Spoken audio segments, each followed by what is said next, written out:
Daniel's prayer chapter 6 verse 10 to 28. Daniel always prayed to God 3 times every day. 3 times every day, he bowed down on his knees to pray and praise God. Even though Daniel heard about the new law, he still went to his house to pray. He went up to the upper room of his house and opened the windows that faced toward Jerusalem. Then Daniel bowed down on his knees and prayed just as he always had done. Then the supervisors and satraps went as a group and found Daniel praying and asking God for help.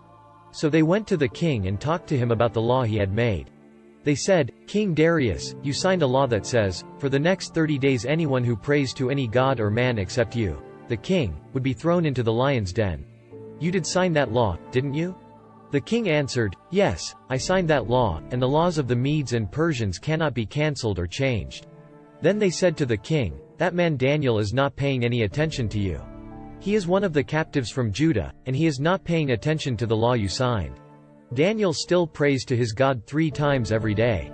The king became very sad and upset when he heard this. He decided to save Daniel. He worked until sunset trying to think of a way to save him. Then the men went as a group to the king and said to him, "Remember, king, that the law of the Medes and Persians says that no law or command signed by the king can ever be cancelled or changed."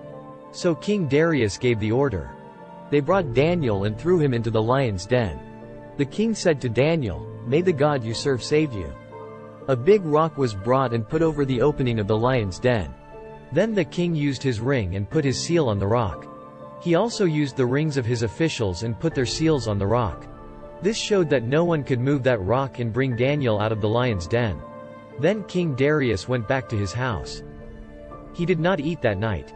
He did not want anyone to come and entertain him. He could not sleep all night.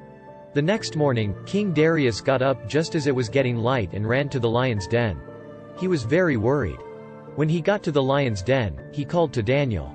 He said, "Daniel, servant of the living God, has your God been able to save you from the lions? You always serve your God." Daniel answered, "King, live forever.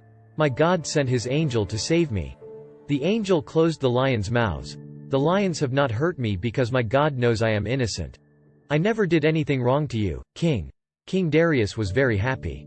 He told his servants to lift Daniel out of the lion's den. And when Daniel was lifted out of the den, they did not find any injury on his body. The lions did not hurt Daniel because he trusted in his God.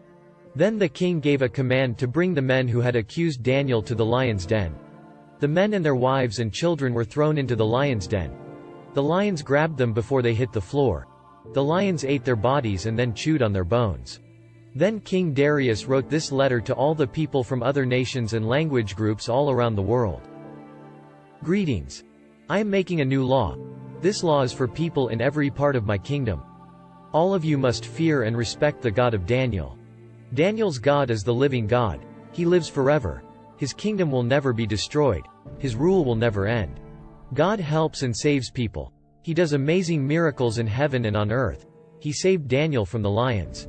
So Daniel was successful during the time Darius was king and when Cyrus the Persian was king. Please share the good news.